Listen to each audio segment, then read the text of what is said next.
Good afternoon. Welcome, folks. Happy to have you all here. We're going to have a few minutes before we get started. We'll start right at 2:15. But if you would, put in the chat where you're joining from today. I'd love to see kind of where folks are at around the state.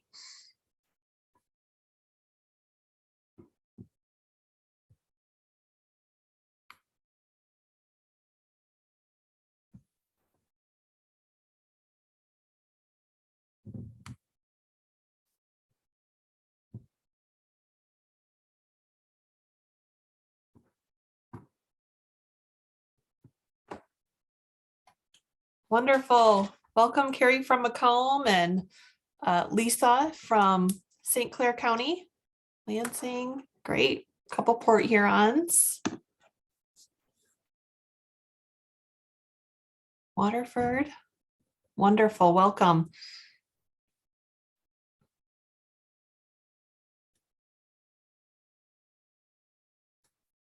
I am coming to you from just outside of Grand Rapids, Michigan, so west side of the state.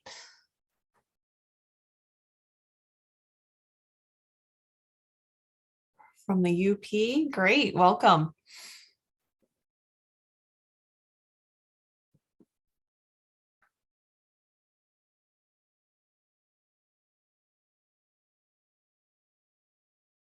Give folks a few more minutes to join in and get ready to get started here.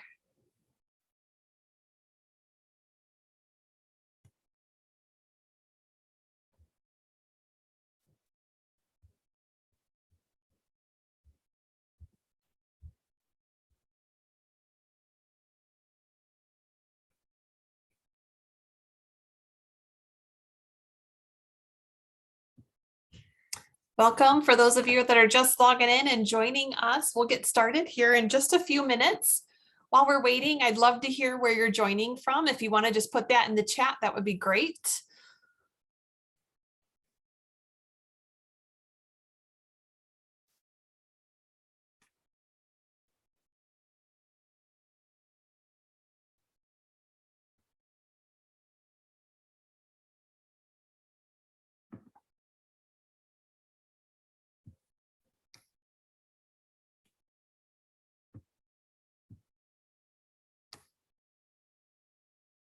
Great. Someone from Detroit, someone else from Swartz Creek area, excuse me.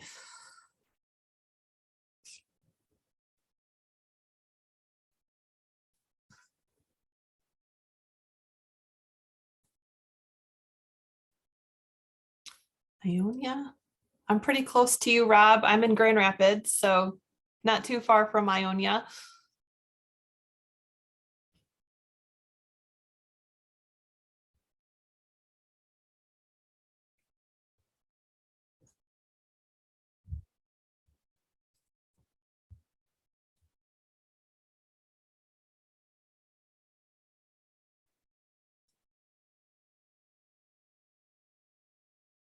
Great. Welcome, Stephanie.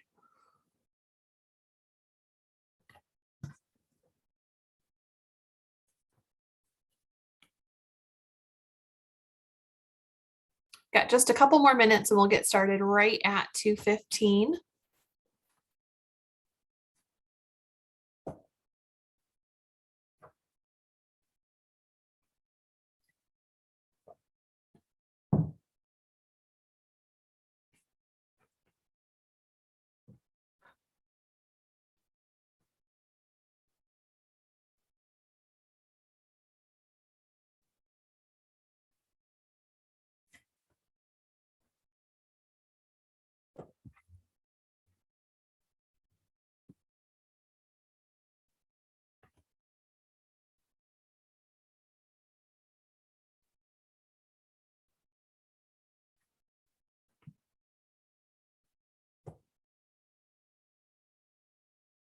All right, let's go ahead and get started.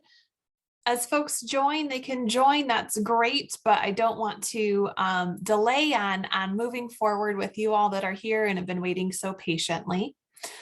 I'm very excited to be with you today. I was with maybe some of you yesterday for a presentation, and just had a lot of fun. You guys are a great group to share with, and so I really had a great time, and hopefully the information was well received. My name is Erin Wallace. I am currently the project manager for the Stay Well program, and we'll talk a little bit more about what the Stay Well program is here in just a moment. As I mentioned, I am in the Grand Rapids area, but I've been with the Stay Well program since June of 2020, so right at the beginning of the pandemic. The former 20 years of my work experience really has been working with individuals that are living with varying degrees of disability, and specifically those that are living with something called neurocognitive change or different types of dementias, in older adults specifically. This presentation is not meant to be me talking at you. So I would really love your feedback, your thoughts. There's no right or wrong with any of that. So if you're comfortable, I would love to have you share with us. You can do that in two ways, either unmuting yourself to speak or by putting something into the chat. If you are not speaking out with us, I do ask that you keep yourselves muted, just because that background noise can be really distracting to others. So with that, I'm excited to share with you today in ways that we can hit the reset button on our pandemic emotions. There we go. So just so you know, today we're going to kind of do this in three parts. We'll first start really looking at exploring our feelings that we've experienced throughout this pandemic. And we'll then learn some of the reasons behind we may be having these feelings, or why these feelings aren't going away, why they're just kind of hanging around and we're not able to really move forward. And then we'll look at ways that we can really reset those emotions and look at ways that we can help both ourselves as well as those that you're providing support and mentorship to as well. So I want to share a little bit about the Stay Well program first. So the Stay Well program is a program that was brought about or came about when the pandemic was declared an emergency in Michigan. So way back in April of 2020, the state of Michigan applied for what's called disaster behavioral health funds. And so what that means is we got money that helps to provide ways to really support people and to help them cope with the anxiety and or the distress that this pandemic may be causing or has triggered for some folks. And with that, there's a whole range of groups of people that we're working with, because our program is available to anyone in the state of Michigan. We started our program by really wanting to do three main things. And so first and foremost, we want to validate and to humanize the response to this pandemic. It's okay to not be okay right now. What's not okay is to stay with those feelings for a really long period of time. It's okay to have these kind of wide ranges of emotions and these fluctuations that are happening. But what we really want you to do is to be able to have some resources that you can tap into. And that's where our program comes into play. We developed a counseling line that's available 24 hours a day, 7 days a week. It's staffed by trained crisis counselors. So they're able to talk whenever you're ready to talk, for as long or as little as you may want. You can call frequently, you can call sporadically, you can talk for hours at a time, or you can talk for a short period of time. These services are all completely confidential for folks, and they're completely free of charge. If you're in need of some additional resources, we're partnered with 211 and can help connect together for that. A lot of people may call because they're feeling lonely. Maybe they're in quarantine and feeling kind of isolated from groups of individuals. Maybe they're experiencing grief or just needing someone to really vent to. And so we're a great option for that. The two other main components that our group does is that we like to provide education to folks. So group presentations like this we're giving out to the public. We have free printed brochures that are available. We also have a new series of something called Create Your Calm is our new campaign, and it's different types of breathing exercises and grounding exercises that can be found on magnets and stickers. And again, these are free of charge to be able to give out to folks, and just great, quick, easy reminders for folks to be able to use. So really, that's kind of the basis of this program. We're in place through the end of fiscal year 23, so September 30th, 2023, with the option of going longer. It just kind of depends on what happens with the pandemic. We're still in this, so as long as that is happening, stay well. We'll most likely still be around for that. So let's look at kind of jumping in here. And I'm curious, how many of you like to go on roller coasters? You can raise your hand, throw something in the chat.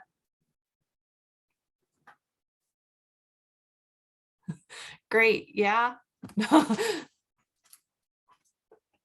Wonderful. I love roller coasters too. It's been a while since I've been on them. They're not for everyone. I love them. My husband does not care for them at all. I'm curious, what's your favorite part about the roller coaster? For those of you that like it. I like that, Larry, not dying. That is a good part. The buildup, that anticipation, excitement, knowing it's safe, getting off, sure, the end, that momentum, especially that first drop, right? Yeah, absolutely. We're lucky to be so close to Cedar Point, and we also have Michigan Adventure, and this is actually an image from one of the roller coasters at Cedar Point. But yeah, that momentum, that buildup, that excitement, you're waiting in line, you hear the rushes of people and the carts moving. Yeah, going down with the drop and then going back up. Yeah, absolutely. Absolutely.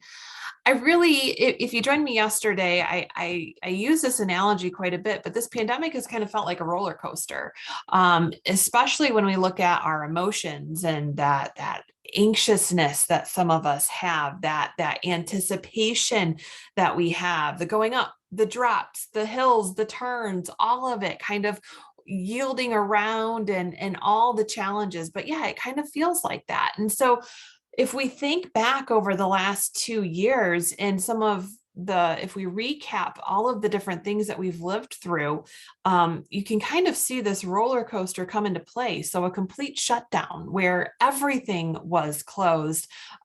Places that we frequented and visited were completely shut down. We couldn't visit those locations. We were isolated from friends and family. We couldn't go out to eat. We couldn't go to the gym. Grocery shopping was a little scary. No one could get toilet paper, if you remember all the way back then. Some of us would leave our mail outside for 48 hours, wiping down groceries if you were getting them to be delivered. We had just an intense fear of being too close to people. I can remember the first time that I hugged my mom again after being separated for so long, and we didn't know if it was okay. And there was just that kind of roller coaster of an emotion, and I never thought that I would think or feel that way. We were seeing so many scary images on TV. When you think back to, all of the tents being set up like in Central Park in New York City to help care for people, and those long lines for clinics and testing, having to wear a mask everywhere you went. Friends, family, maybe yourself contracted the virus. Some people got really, really sick. Some people passed away. Really, ultimately, though, we were worried. And many were feeling just a level of loneliness that we've never experienced before. Then vaccinations became available. They were hard to access. There was a lot of different information. Is this safe? Is this not safe? We saw restrictions that were lifted, and people maybe became a little bit more relaxed. And then we saw a resurgence of the pandemic and of people becoming infected with COVID-19. And we've lived through a lot of social unrest, and just a wide variety. And that's just really, a short time frame. So you can see how that roller coaster has happened. And I'm curious, how many of you feel like those last 2 years you've been riding on a roller coaster and you're just not able to get off?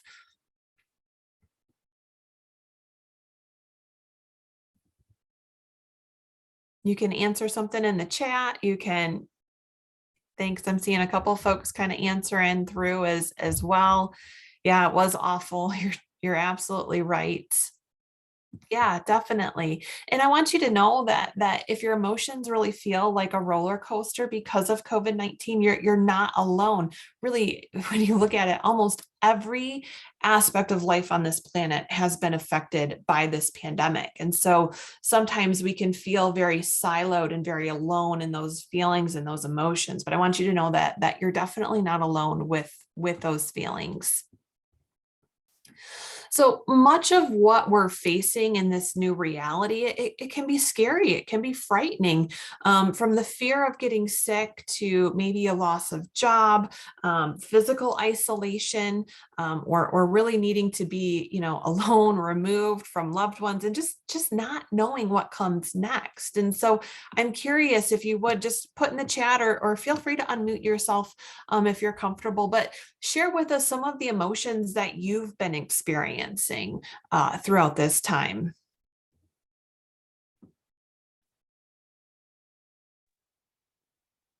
For me, it's been anxiety, depression, isolation. I live by myself, and my family is in the Detroit area. Okay. Thank you for sharing. I'm seeing a few things popping up in the chat here. Fear, loneliness, anxiety, loneliness, sadness. Yeah. Good afternoon. Hi. Hi. So, I guess I felt really blessed because all through the pandemic, I worked in a Suboxone program where all the consumers had to come in the clinic daily to get their medication. And Okay. so I worked in the clinic all through the pandemic, and as even up to now, never been off work through the pandemic. Okay. I was grateful that I could be there for those people who really needed somebody to be there. Mm-hmm. Yeah, absolutely. You know. Absolutely. Thank you so much for sharing. I had a myriad of very significant health issues that put me in a highly vulnerable physical health state. So I lived with a constant fear of, if I caught COVID, I was going to die. Mm-hmm. So there was constant and very high anxiety of the need to completely isolate myself from the world, because if I didn't, I could die. Mm-hmm. And that's a terrifying feeling to live with, especially for an extended period of time. And I still live with it. It is terrifying. Mm-hmm. Absolutely. Thank you so much for sharing. So I think because COVID-19 has such a big impact, there really isn't a right or a wrong way for us to feel. And as you can see just through the chat and what folks have shared, is that, a lot of the emotions, while different, there's overlap, there's similarity with some of them. And so, I really want to say that again, there isn't a right or wrong way to feel right now. And that's okay. And I think for some of us, that acceptance of that, or knowing that, things aren't fitting into a nice, neat little box, can be really challenging for us as well. And really right now, it's normal to feel these mixed emotions, and feeling really angry one moment to exhausted and drained the next. And what really, when you look at that, what you're seeing and what you're experiencing is a collective trauma, and whatever you're feeling makes sense, and it serves a purpose. And so I want to encourage you, and those that you're supporting as well, through that mentorship and friendship, just to not brush off those feelings. So not brushing off those feelings of fatigue, or not brushing off those feelings of anxiety, no matter the level of anxiety, because it's certainly different for everyone, and what they're experiencing, and kind of what that ultimate fear is for them. And yeah, I see some of you saying in the chat also that your fear was bringing it to relatives that might be more vulnerable or immunocompromised as well. So what I'd like to do now is kind of transition and explore some of the reasons behind why we may be having these feelings right now. So there's a psychologist, and her name is Dr. Amy Cuddy, and she really has crafted a theory as to why we may be having such wide ranges of emotions, and it's called the pandemic flux syndrome. Sounds kind of fancy, right? But it's really, when we break it down, it makes so much sense. I remember the first time that I found this information, and I thought, oh my gosh, I've been completely validated through this information. But Dr. Cuddy says many people are experiencing a starkly different set of feelings, blunted emotions, spikes in anxiety and depression, and a desire to really drastically change something about their lives. And so this isn't a clinical term, but it seems to kind of capture something about the moment that we're living through right now. So with the pandemic flux syndrome, one of the first reasons shared is that we may be feeling exhausted. And I saw many of you writing that in the chat, saying that you're tired, you're exhausted, you got Zoom fatigue, you're just kind of fed up with a lot of the ways that we've been feeling. And ultimately, you're just flat out exhausted. And so this really is due to what's called an extended surge capacity. And so what that means is that when we're in a really stressful situation, whether it's stressful physically or it's stressful mentally, our body takes over and it gives us more energy to get through it. It gives us this surge of energy. And so this surge that we've been receiving isn't meant to last a long time. So during this pandemic, we've been using our surge for a really long time, much longer than really what it's designed to be used for. And we haven't had a chance to really be able to fully refresh ourselves. I'm seeing something in here that Zoom is going in and out right now. Is anyone else experiencing any type of technical difficulty?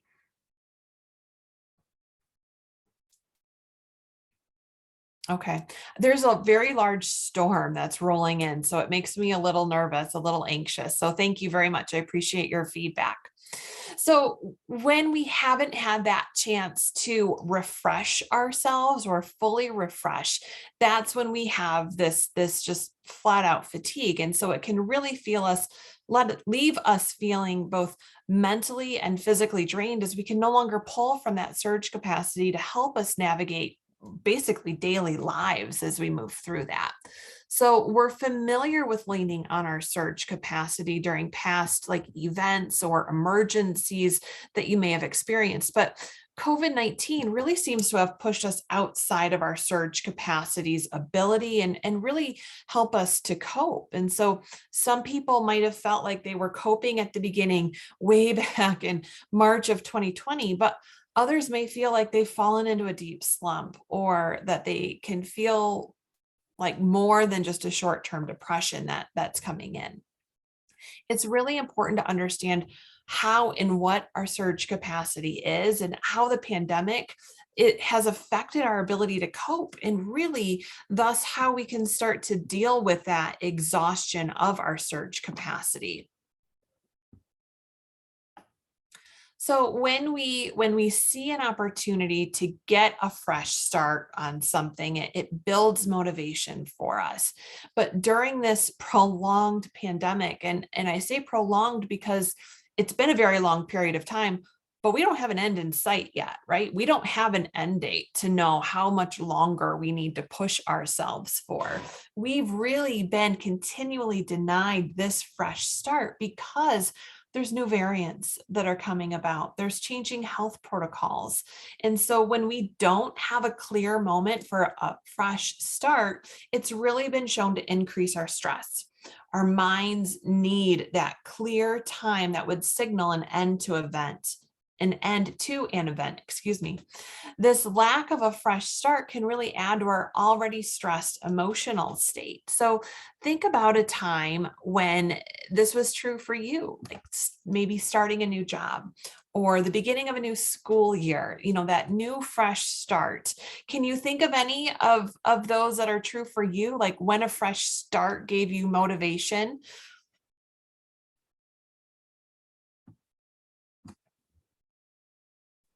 Getting a divorce. Yeah, there you go. Yeah, absolutely. That fresh start. Starting a new job. I started a new job for the first time in almost 10 years this past December. And so it's not quite been a year yet, and I'm still trying to get a feel, Mm-hmm. if you will, for my new job. Mm-hmm. It's quite different from where I came from, Good. So that's for me. Good. And did that fresh start really help you with kind of a renewed energy? Yes, to be in a position to learn new and different things than I had done for 9 years. Mm-hmm. To come into some place where nothing that I had done for 9 years applied here. It was stressful. Sure. I found some days where I really did not want to come here because I didn't know anything. I didn't know, what to expect. It was stressful. Mm-hmm. I can definitely see that. And here today, almost December, about 9 months later, some days I'm still stressed. Well, stress isn't something that we ever totally get rid of, right? Right. I'm loving some of the comments in here. Getting clean, the first 3 months of sobriety, that's amazing. Quitting smoking, absolutely. That fresh start that you can have. And as you think about it, when we look back through this pandemic, we really haven't had that fresh start. We've had hope. We've had that buildup like on a roller coaster as you're going up that big hill, but we haven't had that complete end. We're not able to get fully off that roller coaster yet. Thank you guys for being just so open and willing to share with everyone. I really appreciate that. I got one. Go for it. A first start for me is when I was younger, I kind of was a little bit of a hard individual to work with for caregivers Okay. because I have a developmental disability. And sometimes a fresh start for me was moving from one agency to a different agency because I was kind of a troublemaker known as, in that agency. And nobody really wanted to work with me because I was such a hard person to handle. And so by changing to a new agency, you got a fresh start and no one really had that background history with you. Right. Oh, I love that. I hope that the new agency is going well. Again, thank you guys so much for sharing. I really appreciate it. I want to talk about another area that Dr. Cuddy shared in regards to pandemic flux syndrome, in that it's really all about predicting our future emotions. So this is when we overestimate how happy or how distressed we will be in response to future events. So trying to predict like this is completely normal. All of us humans do it. And I think that we don't even really realize that we're doing that, that we're experiencing that, or that we are trying to predict how we're going to feel, or how an event is going to make us feel. So for example, many of us thought when those pandemic restrictions were lifted initially that we'd get great joy. We'd really greatly enjoy getting out and meeting with people again, that kind of going back to normal. But when it happened, many of us didn't find that experience was that enjoyable, or we found that our anxiety from being out was more than what we thought it was going to be. We thought we would just be really overjoyed with everything. I know for me and my family, I was really excited to go out to eat at a restaurant again, but I found that when I was there, I was so anxious because is everyone wearing masks, and did the table, was it fully sanitized before we sat down? And how do I know that people are wearing masks in the back of the kitchen? And just, there was so much anxiety that it took away from that whole experience and how great I thought it was, what it was going to be. And so really, many of us don't understand, or we don't find those experiences that enjoyable, and we have this big letdown from that. I'm curious, do any of you, can you tell me about a time where you may have overestimated how an event made you feel? Again, my name is William. I'm here in Detroit. So for me, it was when they opened the Narcotics Anonymous meetings back up here in Detroit. A lot of people, and I'm going to be totally honest, including me, let their guards down when it came to wearing masks in the meetings. What I did, and my supervisor here today still gets on me about my mask, because I hate them. I'm just gonna be honest, I hate them. But Sure. she always gets me when she says, "Don't forget that you're going home to a 3-year-old." And so that kind of snaps me back. But when the meetings first opened back up and people were sitting around the tables with no mask on, that kind of freaked me out a little bit. I found myself backing away from tables, and it made it uncomfortable because I really couldn't hear what people were sharing, and and so it's gotten a lot better here in Detroit now. Good. Very few people wear masks. I hate masks. And we all have our own experience with that too, and we all have our own boundaries and what we're comfortable with and not comfortable with. I'm seeing some great things kind of coming through the chat. One person shared being pregnant and being really afraid to go into the hospital because of the germs. Absolutely. Coming home from prison, really scary, yeah, but exciting. And I'm curious, did you overestimate those emotions that you experienced during that time when you came back home? Erin, I also, when I went to the first Christmas get together after vaccinations had been offered, there's a certain segment of my family that are anti-vaxxers.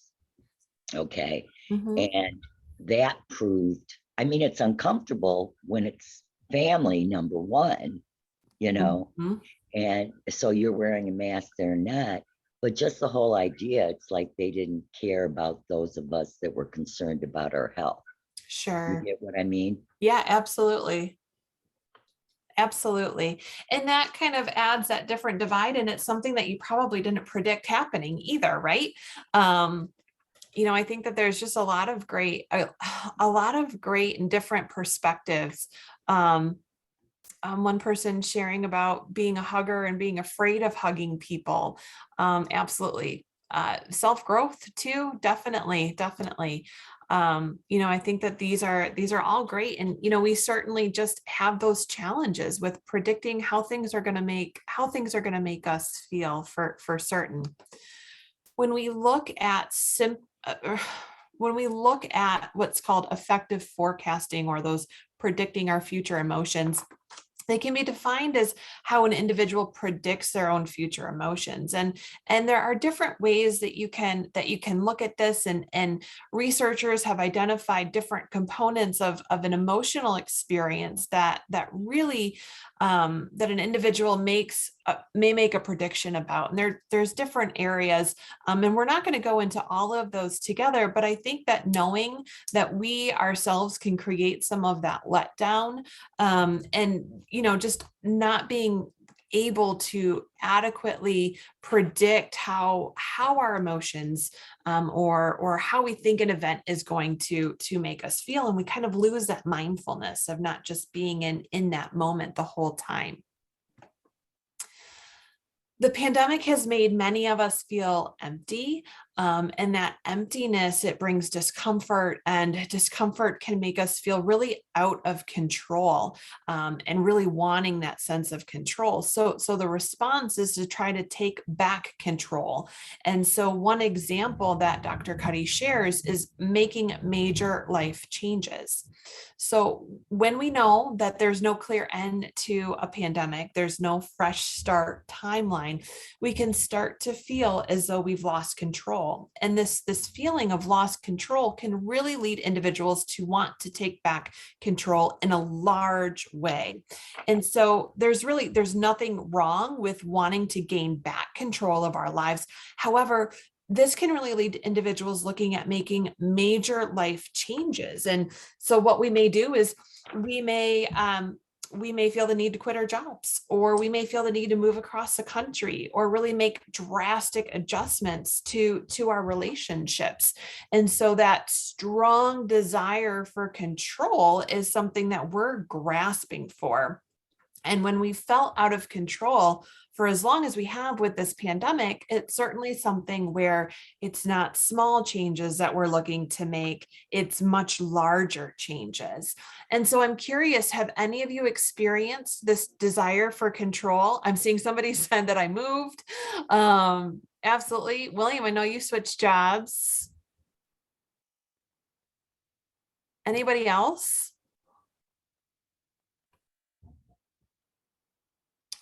I personally made a job change early on, and it was just that fear of what's going to happen, and needing to control something new.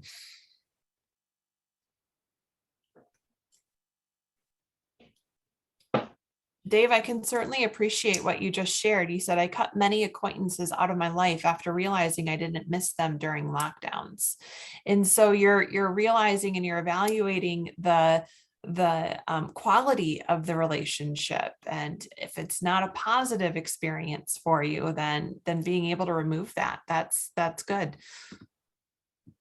I'm just at this day and age in my life, I just turned 67. I don't like change. Change bugs me. I don't like change. And to be totally honest, change comes along with time. Mm-hmm. You know what I'm saying? And so I'm trying to get with it, change.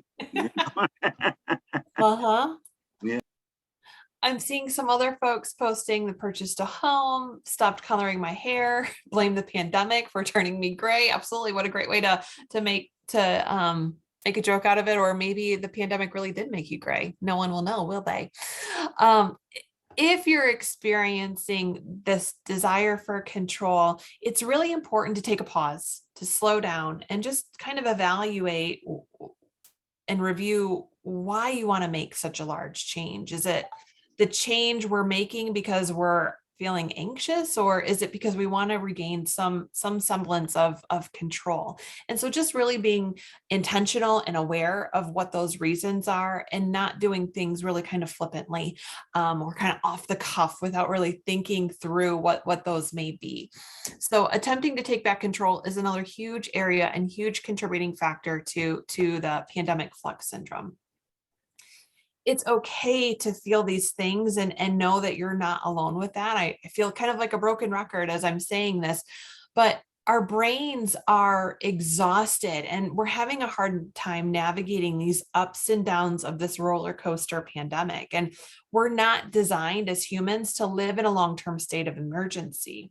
So it's difficult to rest, it's difficult to recoup, and it's also it's difficult to process the loss and the grief of the pandemic while it's still happening. Sometimes as humans, we're not really able to grieve until we've gone through this process. So say someone has passed away, and so our normal ritual of grief is looking very, very different than what it has been in the past and what it is now. So as mentioned, your brain isn't really good at predicting what will make you happy. And many of us expected that we would feel much better than we did when those early pandemic restrictions were lifted. Social science tells us that in this environment, people who are more prone to anxiety are likely to want to cope by instituting a major life change, like moving across the country, getting a new job, changing something within themselves. Meanwhile, those of us who may be more prone to depression want to retreat and not engage with the world as much as we did before. So as you're experiencing these emotions, or those that you're providing support services to or sharing these feelings with you, I really want you to remember the reason behind why we may be feeling this way, and really know that again, these feelings are normal. So we can't talk about resetting our pandemic emotions without talking about burnout a little bit. And we're just going to talk about this briefly. There's a lot of different aspects of burnout that we can go into, but I do just want to kind of highlight here for you. So burnout is nothing new. Burnout has been around forever. And you can see this with all walks of life, all types of jobs, all different types of situations, all different socioeconomic statuses. Everyone is able to experience burnout in some way, shape, or form. And so really, again, that's nothing new. What we know about burnout is that it's a state of complete and utter exhaustion, and it's due to the work or the life experiences that have been undertaken. And at some point in time, I'm sure that you've experienced burnout yourself as well. Right now, burnout is so incredibly common. And we know that it can affect us both mentally as well as physically. And so again, I'm not going to dive really deep into all of the contributing factors to burnout, but I do want to touch just on a couple of the highlights. So first and foremost is stress. So what hasn't been stressful about these last 2 years? I think I may have created some stress just talking about all those different situations that we experienced in the beginning of the pandemic, and how, it felt like a lifetime ago, but that was just 2 years ago. And very different. So there's that level of stress that folks experience. There might be feelings of lack of support. So it might be lack of support from your family, lack of support from friends, from the mentorship program that you're in, your other supports or social circles. You might be feeling just no one's really supporting me right now, or maybe they're not understanding and identifying with all of the different challenges that you may be experiencing. And so you feel kind of isolated with those emotions, and not really able to connect with someone with them. There might be feelings of lack of fulfillment in life. So whether that's through work or it's through support services that you have or you're receiving, you're just not getting that fulfillment, especially when you talk about a mentorship program, and you're just not getting that same feeling that you had before. You know, you choose a line of work that you do because it's meaningful to you, it's important to you in some way, shape, or form. And as there's been more stress and lack of support, maybe you're just feeling that lack of fulfillment. There also might be feelings of not able to do enough for people. So many people need so much right now, and there just isn't enough hours in the day for us to be able to help everyone that we know that needs it. And that can be really overwhelming for us. And then lastly is emotional exhaustion. So we're just kind of depleted on that emotional scale. And so that's really kind of where burnout starts and where it can go. And the severity is different for everyone. Some of the signs and symptoms of burnout are just feeling that intense fatigue. You may see things that look a little bit more angry or frustrated. You might see things like just being very cynical or negative reactions to others. Like your guard's already up before they even open their mouth, and you're just really frustrated with them. You may be a little bit more negative. You may be wanting to withdraw a little bit more, not being as social, and you might start to see some symptoms physically. So we talked about tired, but maybe you're starting to notice some different types of aches and pains that are happening. You may start to have some digestive issues as well, maybe more headaches that are happening. And those are some of the signs and symptoms of burnout. So our body is designed to tell us when something is wrong. And so burnout is certainly not exempt from that. As people that are helping other people, I really wanted to make sure that we touched on something called compassion fatigue. And so this is something that I think is just important for you to be aware of. So you've probably heard some of just the really devastating stories that have taken place over the last few years with the pandemic. And you've probably had some of those stories that just stay with you, that really tug on your heartstrings, and you're not able to fully just let that go. And you think about that person, and you think about that story, and you think about it often. When we have memories like this that impact us that strongly, this is a type of compassion fatigue. And really, this is when we feel tension or are really worried with the emotional pain or the physical distress of those that we're trying to help. So we don't have to experience that pain or that trauma to have something like compassion fatigue that stays with us. So this takes place when we experience the emotion and the sadness of a story that's lived, but it's experienced by someone else, but it still affects us. And I'm curious, does that ring a bell for any of you? My supervisor's on here listening to me, so I need to choose what I say carefully with words. But I've often told, people think that my job is easy. They think being a peer support specialist / recovery coach is easy. And I tell people all the time that if you're trying to make some money, this is the wrong field to go into. You have to love what you do and love the people that you serve to do good in this field. People that work at Burger King make $15 an hour, and that's almost the common price for a peer around Detroit. And so sometimes I find it hard to turn my job off at 4:45. I find it hard to turn some of the people that I work with off, and go home to my family and deal with them.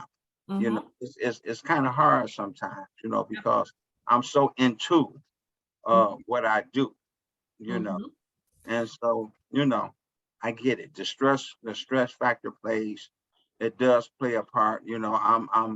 I'm one of those people that I'm blessed because I work with my team. The team of people that I work with got my back, and my supervisor, she'll tell me, I didn't like the body language that you pushed off. And I'll be saying to myself, what the hell is she talking about? What body language? you can see stress in different forms and people that you know and that you work with every day. You know. Yep, absolutely. Absolutely. I see someone else wrote in the chat that, needed to take a 14 days of vacation just to be able to regroup. And absolutely, we're seeing lots of folks, statewide, nationwide, needing to take FMLA, the Family Medical Leave Act, to be able to kind of recoup because of burnout and compassion fatigue that they're experiencing. Listed here on this slide are just some of the signs and symptoms of compassion fatigue. I think sometimes we don't always realize that what we're feeling has a name to it. And so compassion fatigue looks a little different than burnout. Burnout looks a little bit more angry to me, a little bit more frustrated, but these signs and symptoms of compassion fatigue, that sadness and grief, that avoidance, that of working with some people, maybe it's reduced empathy. You see an increase in addiction, more difficulty sleeping with some nightmares, those changes in beliefs, expectations, assumptions, and then the symptoms become a little bit more intense also. So more frequent headaches, more digestive issues, muscle tension, fatigue, difficulty concentrating, maybe difficulty working with others, or you're seeing more conflict with those that you're around. And so that's kind of what you can see when you think about this. And so just wanting you to be aware, and if this is sounding like you, or you're identifying with this, I really want to encourage you to take some time and really, look at some ways that you can help to support yourself. And we'll talk about some ways here in just a moment. So we've spent a lot of time talking about feelings and reflecting on the past and present emotions. So I want to kind of switch gears here into that third part of our time together today and really look at how we can hit our reset button. So how do we move forward, and how do we help others to be able to do that same thing? So there is 5 ways that are really identified in being able to effectively move forward when you look at disaster behavioral health. And so this time has been challenging. We know that, but how do we move forward? So first and foremost, in order to move forward, we have to feel safe. We have to feel safe at home. We have to feel safe at work. We have to feel safe within our communities. We also need calm. So finding ways to enjoy and to relish in that calm, whatever that may be. For some people, calm is only, the 60 seconds when you're sitting at a signal light and you're able to just take some deep breaths and really enjoy that calm. We also have to have goals in moving forward. And so setting and meeting goals really is a great way to be able to move forward, and really being able to start small, but then continue to grow through that as we continue to move forward. Next is social connection. And so we have learned so much about social connection and loneliness and how that impacts us. Some of you, I'm recognizing some familiar names, were able to join yesterday. I did a session on loneliness. I believe it will be recorded and you're able to go back, but we've learned so much about social connection and how much we need it and how harmful it can be when we're not having that. So to move forward, we have to have that social connection. And last, we have to have hope. We have to have hope for a brighter future. So how do we take all of this information that we've learned, and how do we start that road to hope, that road to safety, that road to goals and social connection? And how are we able to do that? So we look at some ways that we can hit this reset button, and we're going to talk a little bit more in depth about each of these different areas for us as we move through this last part. So first and foremost is setting boundaries. Setting healthy boundaries is really a crucial part of life, and it's really an important part of any self-care practice that you have. Someone who's not used to setting boundaries at first might feel guilty or selfish when they first start out. But setting boundaries is necessary for mental health as well as for well-being. So boundaries can look different for everyone depending on the setting, and it's really important to set them in all aspects of your life. So I'm curious, do any of you have any boundaries that you have in place right now? So, hi, my name is Tony. So it's funny that you would bring up boundaries.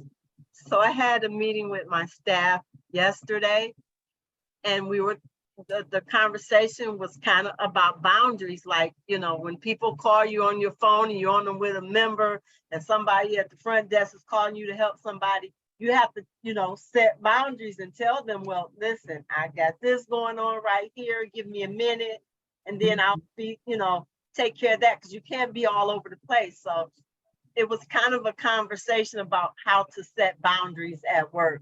Mm-hmm.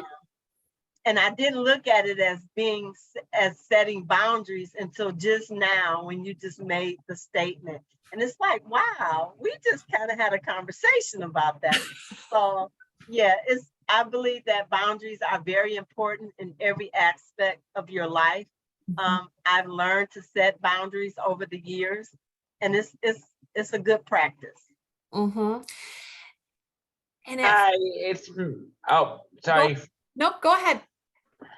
Hi, my name is Matt Fritson. I am a peer mentor at Mork, and which is in Oakland County. And I am also one of the trainers that peer support specialists and peer mentors go through for Oakland County. They have like a local beginning class that talks about like what the services are for peer mentors and peer support peer support specialists there.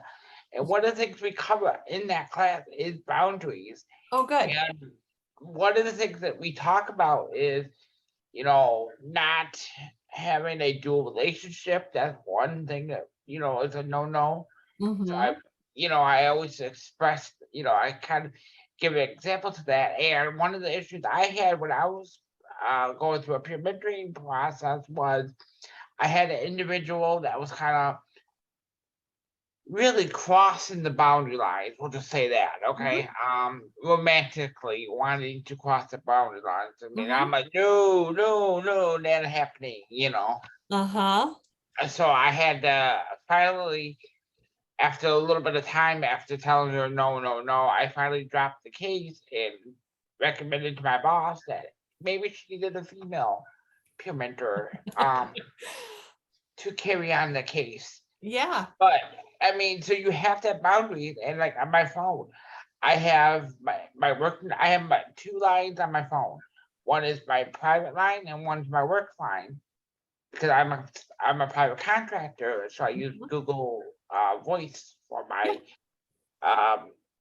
work line, and I have set up so that after 5 o'clock, I have it go to do not disturb. And I pick it up the next day. They can leave me messages if it's an emergency. I may call them back, or a text message, if it's an emergency. I may call them back. But, other than that, I'll just call them the next day usually. Yep, absolutely. Those are some of the boundaries that I do. Wonderful. Thank you for sharing. And I think that, as we talk about boundaries, I think a lot of boundaries revolve around work, but having healthy boundaries really in all aspects of your life can really be very impactful for you. When we talk about boundaries and really setting boundaries, these are important, but it's even more important to respect the boundaries that others have set for themselves. So this goes for parents, children, romantic partners, bosses, coworkers, really anyone who you may be interacting with or has the power over anyone else. So when we look at respect, it's really that two-way street, and appreciating the boundaries that others have set for themselves, as that's it's as important as setting boundaries for your own self as well. It's really important that we focus on what you can control. So in a time like this, when we want control, we're longing for control. we can really feel like we don't have any, it's important to look at what we can control right now. And so really looking and planning, starting small if you feel like you don't have much control, but planning some small activities to help refocus your mind and replenishing your energy, focusing on what is in your control today and right now. And that can help to relieve some of that anxiety and or that distress over not having control with certain situations. Looking at breathing. Breathing is so important as we are looking to reset those emotions. I love this GIF. I find actually, as I was writing the content, I would just find myself mesmerized on the square breathing exercise or the box breathing that's taking place. But this is a really easy way to be able to ground yourself if you're having anxiety, if you're feeling overwhelmed, if you're feeling just like your emotions are kind of starting to go wonky on you. This is a great exercise that you're able to do.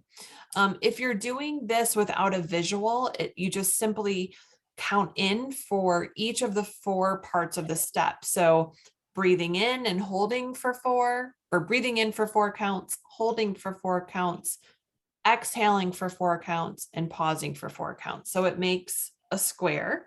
So they call it box breathing, square breathing, but it's just a different type of grounding exercise that can happen.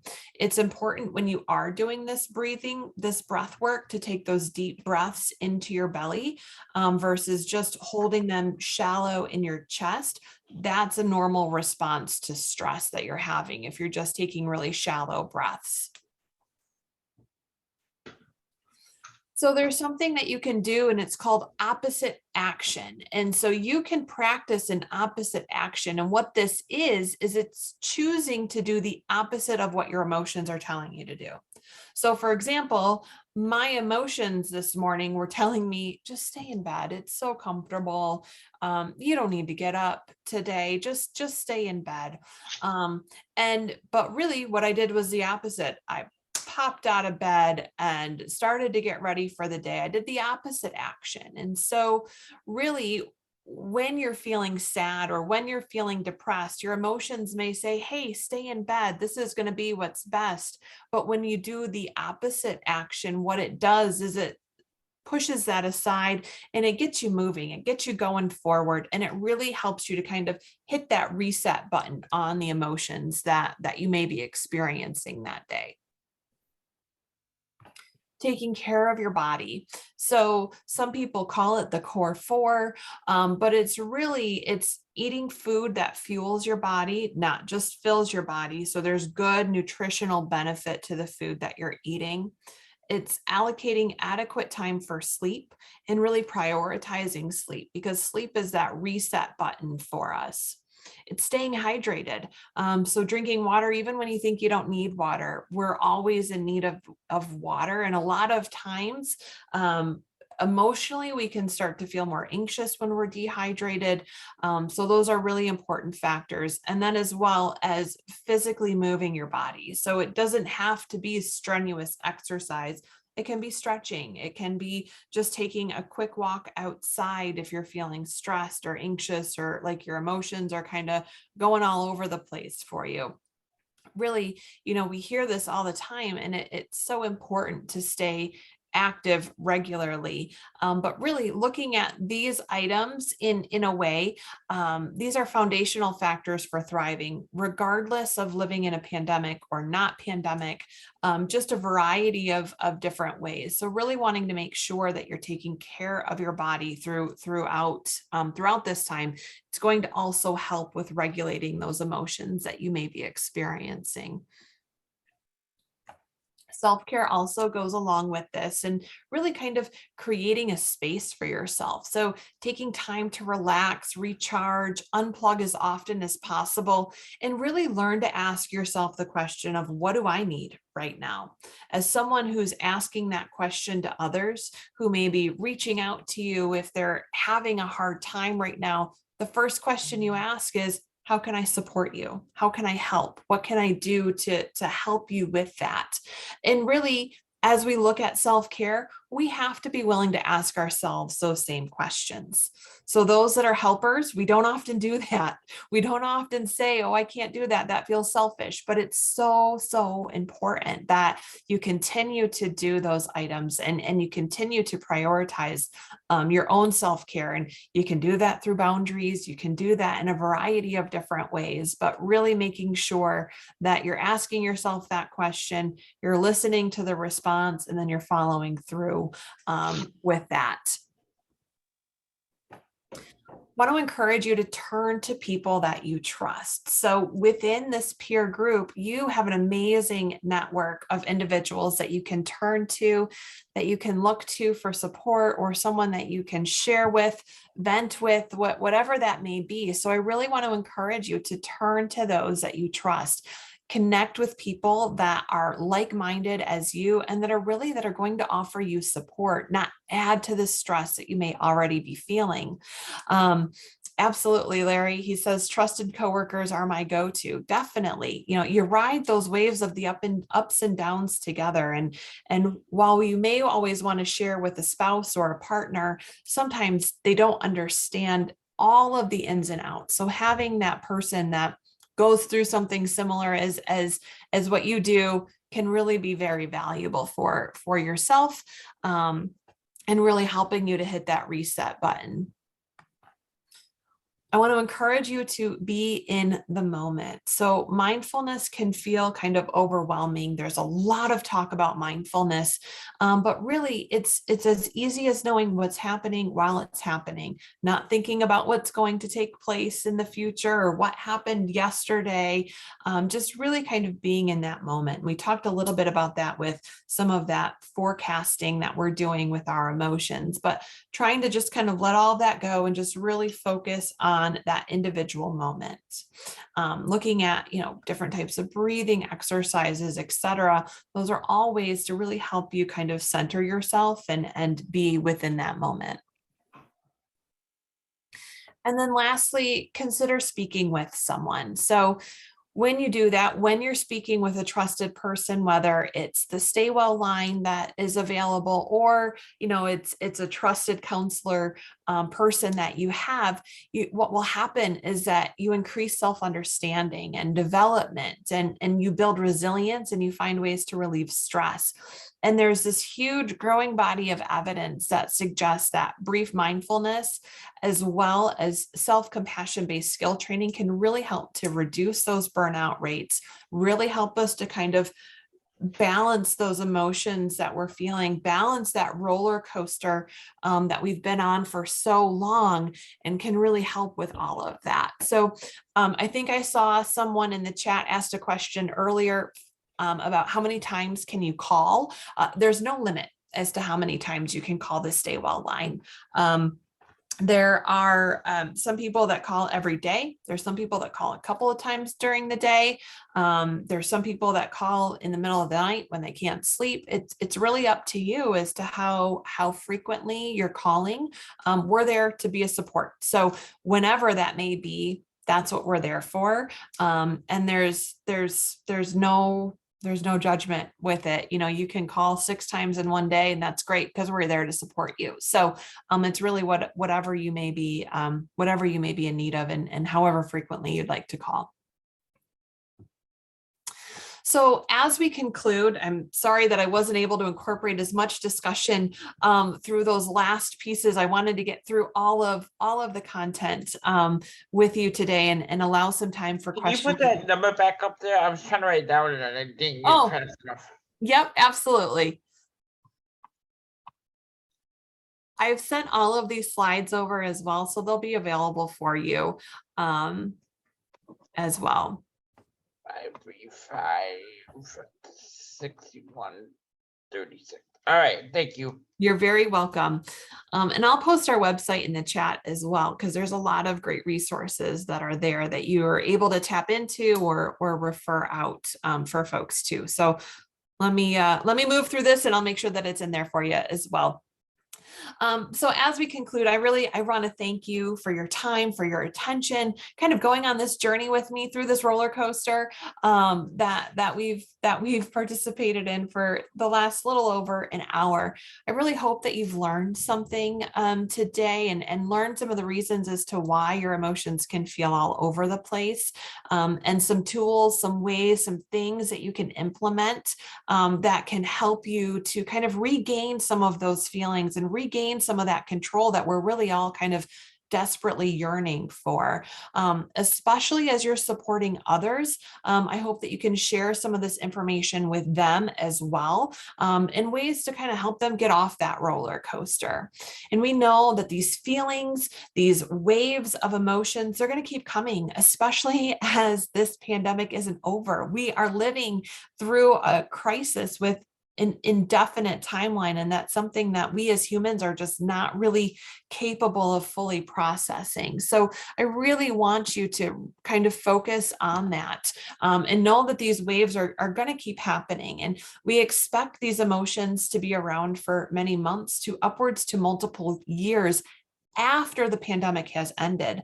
That's something that is normal within behavioral health or with individuals that have experienced any type of a disaster, is that these feelings won't just stop as soon as the pandemic stops. So knowing and expecting that these feelings will stay and hang around for a while. And that can be surprising to many of us. So just really being aware of that and kind of planning to know that these feelings may not be over as soon as they say the pandemic is done. So it's really important, that you continue to connect with others and not dismiss any of those feelings that you may be experiencing. I would love to take any questions that you may have or comments, questions that I may not have gotten to answer or monitored throughout the chat through this time, as I'm a one-woman band here. So if there's anything that I can help answer for you, please don't hesitate to ask that now. I also invite emails, reach out to me whenever you may think of something in the future. I also just put I put our chat in the website. I put our website in the chat. So feel free to go to the website. It's constantly being updated. We have tons of new things that we're doing and that are happening, and would love to welcome you and those that you support to any of the services that we're offering.